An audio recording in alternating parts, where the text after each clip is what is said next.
warahmatullahi wabarakatuh. Baik, di sini kami dari kelompok 2 dari kelas D3 Prodi Fisioterapi. Kami mendapatkan tugas dari modul komunikasi profesional, yaitu yang dimana kita membuat video promosi kesehatan pada masyarakat. Baik, sebelumnya di sini kami izin memperkenalkan diri.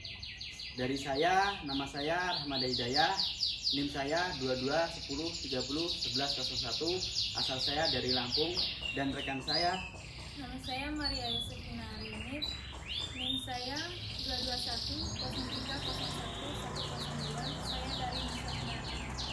Saya Arkana Khalid Agasma dengan NIM 2210301103. Saya dari Kalimantan Barat. Nama saya Muhammad Ibrahim dengan NIM 2210301098, asal saya dari Sulawesi Tenggara. Baik, nama saya Alfia Nurbella, NIM saya 2210301104, saya dari Kalimantan Selatan.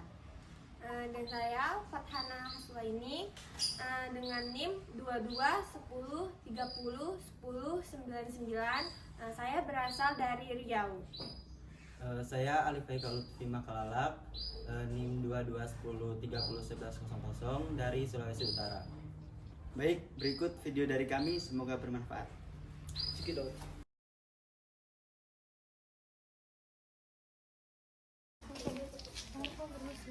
Assalamualaikum. Kami dari mahasiswa Universitas Aisyah Yogyakarta ingin melakukan promosi kesehatan terkait dengan LDP. Pak, apa Ibu bersedia meluangkan waktunya sebentar, Bu? Bapak Ibu. Oh, boleh. Makasih, Bu.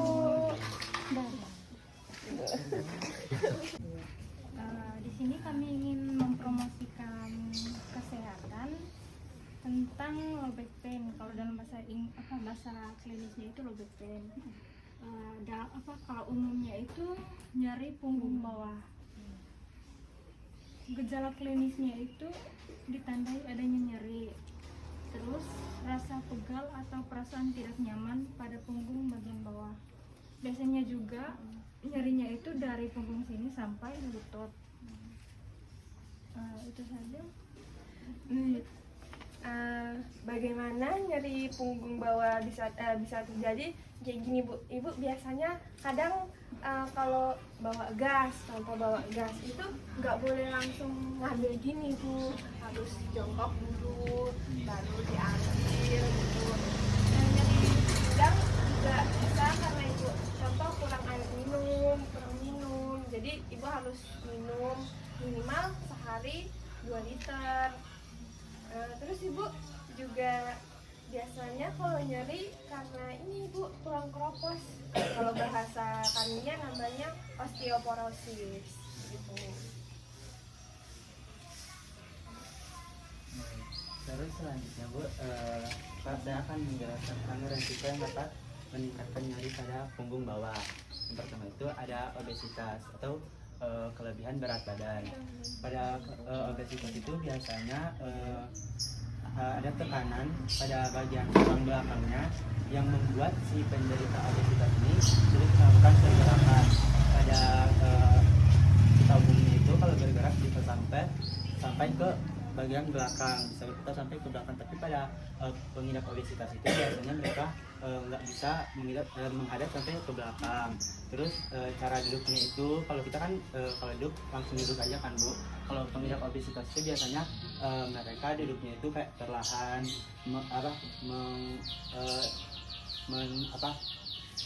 ini berat badan mereka itu Karena berat badan jadi susah. Ya, karena berat badan jadi susah. Kemudian jarang berolahraga. Nah, yang ini sangat penting banget buat kita semuanya, karena jarang berolahraga ini membuat kita tuh kesulitan beraktivitas pada keseharian kita, dimana olahraga ini untuk kita pada umumnya yang remaja-remaja atau seumuran kita biasanya itu dilakukan 1 jam sampai 2 jam dalam olahraga. Kalau untuk ibu sama bapak biasanya itu diperlukan 30 menit saja. untuk olahraganya itu bisa olahraga yang ringan-ringan saja seperti jalan kaki pada pagi hari atau sore hari, terus jogging ringan, dan apa selanjutnya itu yoga kalau ada kayak fitness kalau ada kayak apa namanya itu ada kompleks boleh ikut-ikut di situ. Selanjutnya ini tidak melakukan stretching saat melakukan aktivitas. Biasanya saat kita bangun di pagi hari kan tiba-tiba ada kenapa nih sakit di bagian pinggang. Nah itu karena pas kita bangun itu kita tidak melakukan stretching dulu kayak peregangan apa badan otot-otot. Nah jadi itu biasanya karena tidak melakukan stretching. Selanjutnya postur tubuh yang salah dan terlalu lama membungkuk saat bekerja. Nah dimana itu hal-hal itu yang kita lakukan seperti yang sudah disebutkan teman tadi, mengangkat gas, terus membungkuk terlalu lama, terus berdiri yang terlalu lama. Nah itu bisa juga karena bagian tulang belakangnya mengalami masalah. Nah, selanjutnya akan dijelaskan oleh teman saya.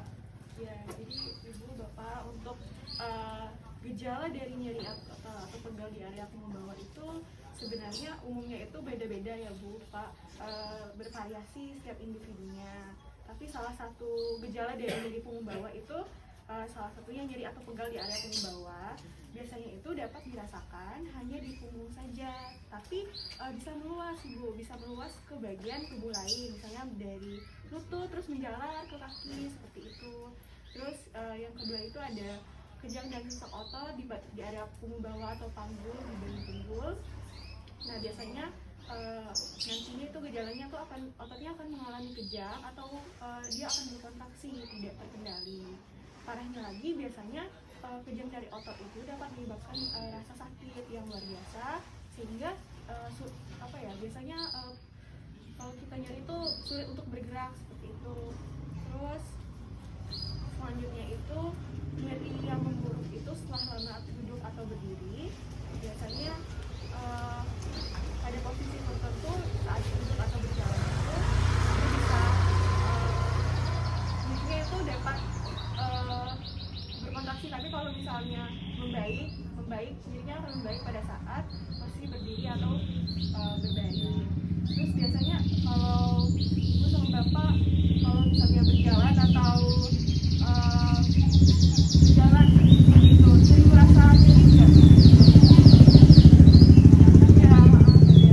Nah itu salah satu gejala dari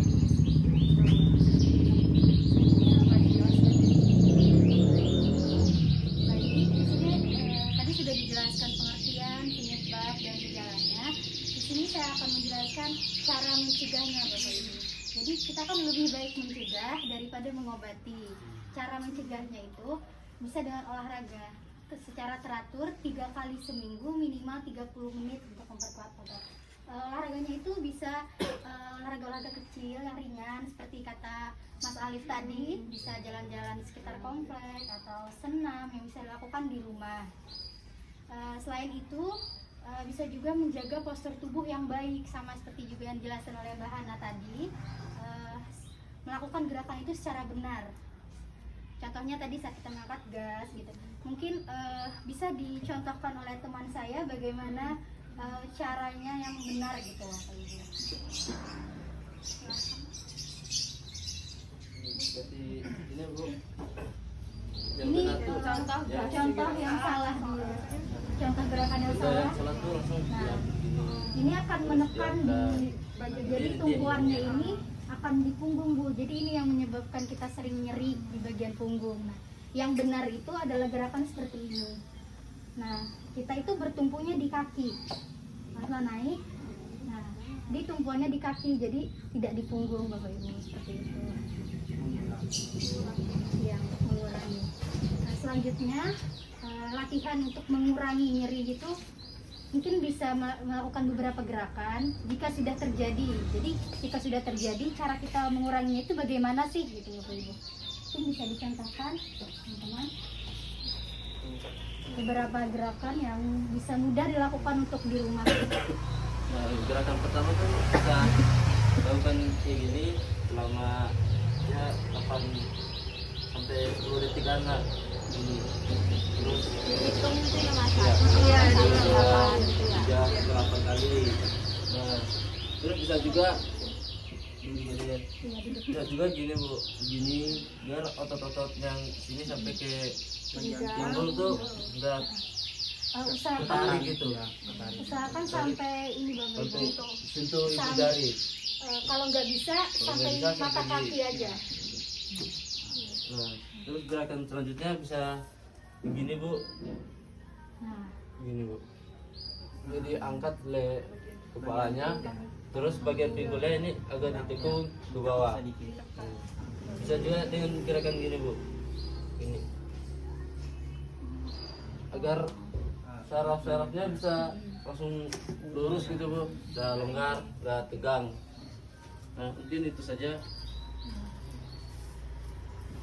jadi mungkin ada lagi yang ingin disampaikan. Apa ada pertanyaan dari Bapak Ibu? Mungkin ada yang masih kurang jelas. Tidak ada.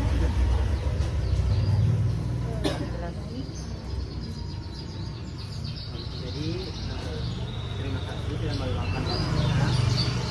Terima kasih sudah mendengarkan kita. Semoga apa yang kita sampaikan bisa bermanfaat bagi ibu dan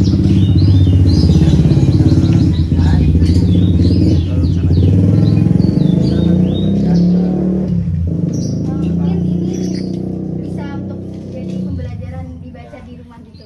Oh iya.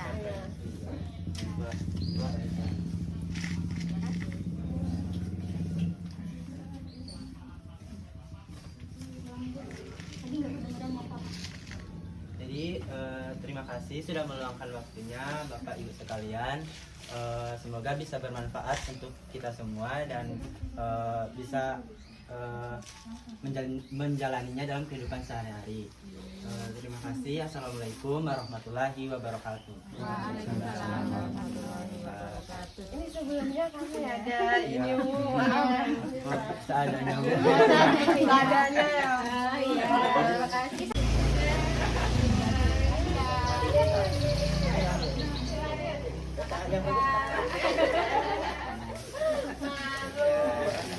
Terima kasih. Ya, mari-mari. Ya, mari.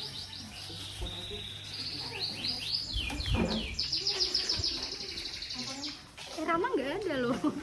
Baik, mungkin itu tadi video dari kami, yaitu kita promosi kesehatan di Desa Nusupan, Trihanggo, Gamping, Kabupaten Sleman. Mungkin itu saja yang dapat kami sampaikan. Semoga bermanfaat dan semoga kita semua bisa mengamalkan di kegiatan hari-hari kita. Wassalamualaikum warahmatullahi wabarakatuh.